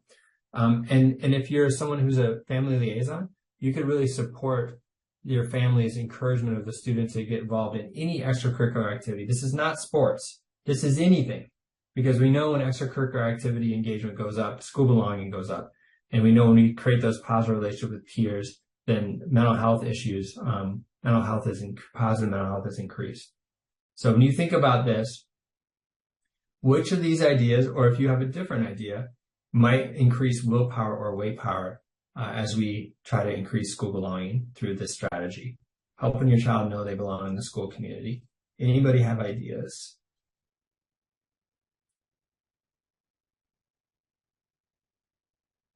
And then we're looking in the chat. And I'd also flip this around and say, ask your school to implement things that help the children know that they belong there.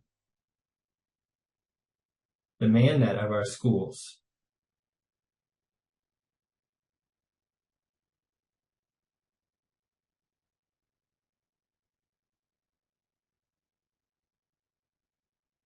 And if we are all done with chat contributions, I totally understand.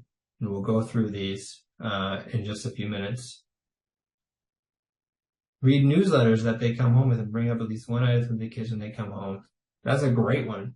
Kind of trying to create that sense of engagement with school yourself. Thank you, Allison.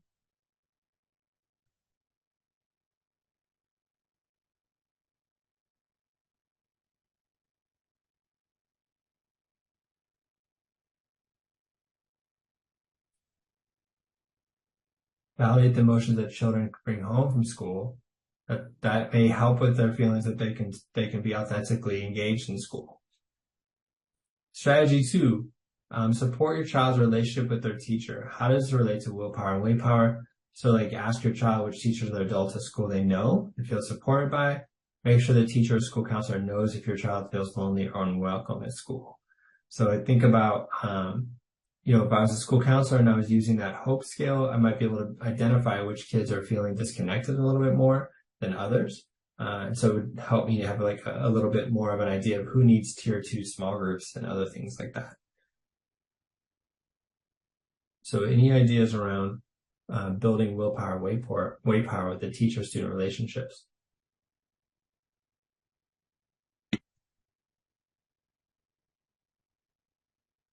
Oh, perfect idea. Nicholas just said father-son walk, great event. Definitely builds that engagement with the school and school belonging. I love that. Open Doors Academy, extend the work. Into the home hours by creating incentives built around family, showcase themselves, working on games. These are fantastic. Thank you, Brittany. That's fantastic. Sign up for communication for anything that teachers send home. Also, again, I think that Class Dojo is such a great opportunity to help inform what teachers send home. So I think depending on what teachers send home, we can absolutely impact willpower and way power through those communications home. These are thank you everybody for our last 10 minutes of ideas around these strategies. So again, highlighting family and school routines and traditions together. Using households, so routines and traditions, by the way. So routines are very helpful. It's like promoting structure, responsibility, and fun. Also then school traditions, which I know that some people put in earlier, sporting events, but we also have like artistic events. We have a lot of schools have a lot of amazing arts and cultural events, even with elementary schools. Get involved with the PTA booster groups. That's a huge way to have an impact for sure. A lot of times I see sometimes that schools celebrate family traditions by like food traditions, like we're going to bring in food. I want to really push on going beyond the just the food level, but then having families share around the cultural origin and the assets and the strengths that what does this food mean in the community? What kind of resourcing does this have, so that we're learning about the strengths and assets of our communities beyond just like, oh, this food is delicious. So like, how are we going to create that type of celebration of traditions and culture in our school buildings? Again, I think we are the people that get to demand that in our roles as liaisons and family engagement folks and after school folks and school counselors. Dawn, I like your Friendsgiving piece as well. And I think about how we celebrate the holidays in a way that celebrates all the different traditions that we have. Yeah, thank you that you just wrote inclusive of all different cultural backgrounds, multicultural events. These are fantastic ideas. Thank you, everybody. Talking about, and notice these are exactly the ones that you put into how to build hope. Healthy sleeping habits. How do you encourage focus and self-control? How do you do daily schedules? How do you eat well? How do you try to find, when I say eat well, like within the construct or the constraints of our budgets and our schools, food and other things, it can be really a challenge. And so how do we kind of try to create willpower and way power on those ideas? And you all also put in celebrating your child's interests and hobbies. So strategy 4 directly loads into what you've already said about building hope. Any other ideas that you didn't already write in the Mentimeter or that are not listed on the slide that you want to bring up for everybody else's benefit around how to build hope through supporting behaviors with families and schools?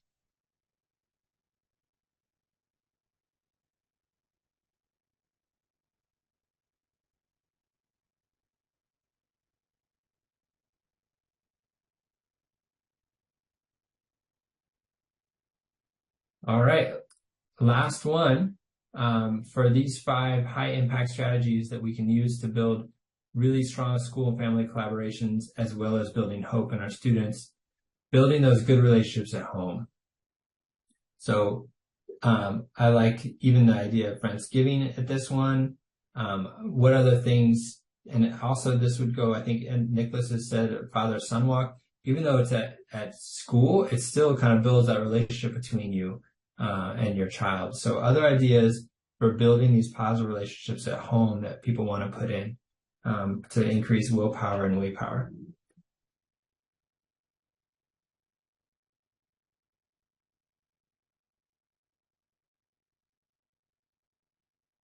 A role model, a hope role model. That's a really good idea, Kaihoon. I like that phrase, a hope role model. To me, that would be like working together to set goals, talking about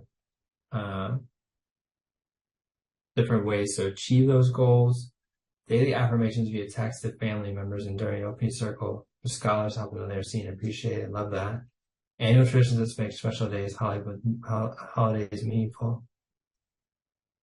Building routines at home that align with routines at school. That's really smart. Many instructional videos translate different languages, guide parents how to use them at home too. Advocacy centers. Your brains are really rocking and rolling on this.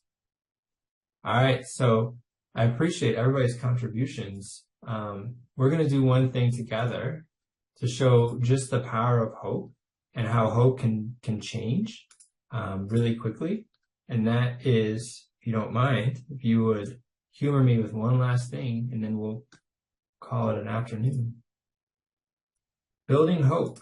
How do you build hope? It can be as simple as, and I can do an example as well. I saw somebody already jump in. And this is actually my example. Make time to spend with my daughter. So I say that as if, most people are like, you don't want to spend time with your daughter. So my daughter is 26 and she lives out of the house. She spent the summer in Tennessee. So it can be sometimes challenging for me to get time with her. But then what I want to do is I want to set the goal, and then I want to do small actions for me to accomplish that goal. So if mine's making time to spend with my daughter, I'm going to reach out to her. I'm going to not wait for her to reach me, text her more often, call more often. I'm going to schedule things together. And then the other thing about goal, again, is this is the way power. C is the way power. This is the willpower. So 3 short sentences. I'm going to make this a little smaller so we can all see it. That will help me remind me of my capability to do that. I can organize a calendar. I care deeply about her. I can take the initiative and be the change creator that I want, that I need to be in order to accomplish this. So let me see if I can scroll over just a little bit to make D smaller so we can all see what it is on the page. Okay. So if you don't mind, So Dawn has already said her goal: send positive messages to boys who are going to live in other places. What's the small action that needs to accomplish that? And then what's the short sentences that remind you of that? Help my 2-year-old learn compassion. Brittany, I love that as a goal. Sending a positive affirmation to boys each day. So this creates hope. So this is, when we talked about how simple hope is, this is our activity that I hoped we would end with, so that you can see this small activity can create hope. So we don't need a massive thing. We can have a very small thing, and it will help us create hope in our lives.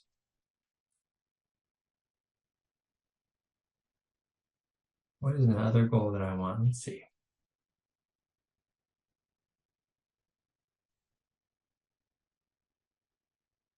I think I'm going to start. I'm going to do this for myself.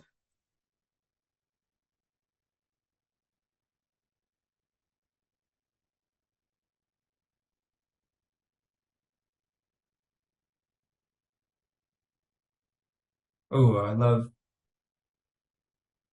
don't know who's on number 7 because they didn't put their name, which is totally fine. But I just love how you just wrote, block time off on the calendar to wait for it to naturally happen, gather input on fun activities from other family members. Love that. Just how concrete that is, Allison. That was awesome. Begin seeking additional resources in my community and do readings for me. I have always been seeking wisdom. I don't need to do a negative. Can restart again.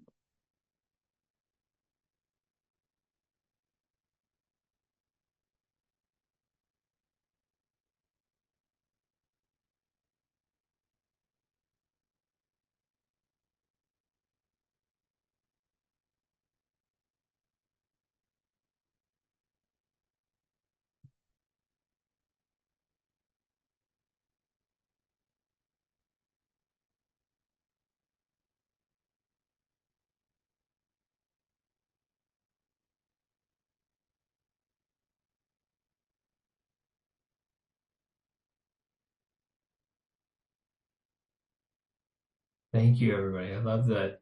I appreciate your engagement in this activity. And I hope this is driving home that hope doesn't need to be complicated, that it doesn't need to be this massive system thing, that we can instill hope in people. Nick just made me laugh. Sorry, I'll take the Advil in private. It's beautiful. And remember also, those 3 short sentences are about you. It's not about anybody else. It's about your ability to do this, because that is what creates, and I know as helpers, we tend to deflect off of that. And it's not bragging. It's not that at all. It's more of what Bethany wrote. Like, I'm capable to help my children work through their feelings. I can share hope with my children. Those are the type of affirmations that are reminding Bethany of, she's capable of this. She can do this. That's the power of hope. So I think that it's, again, that willpower is driving it home to what you have in you, that you know you have in you because you've done it in the past, and you have that capacity because you've been successful doing it in the past, and you can do it in the future. So things like what Alicia wrote, I can organize a group calendar. I care about my family. I want to spend more time with them. I'm good at holding myself and others accountable. These are models. Like, I would show that as a model to anybody around how to build hope around willpower. So this is just a beautiful thing. Anybody want to process this experience at all, either by unmuting and talking or by in the chat? Like, how has this been for you to think about building your own hope? You started off this session with your adult hope scale, and many of us were moderately hopeful, and some of us were high hope. But this last activity can just takes us full circle back to the things that we can do to increase our own hope. Can just be small things, just goal setting, remind ourselves of our capacity, having a plan. So what are your thoughts around the full circle that we just took in this particular closing activity?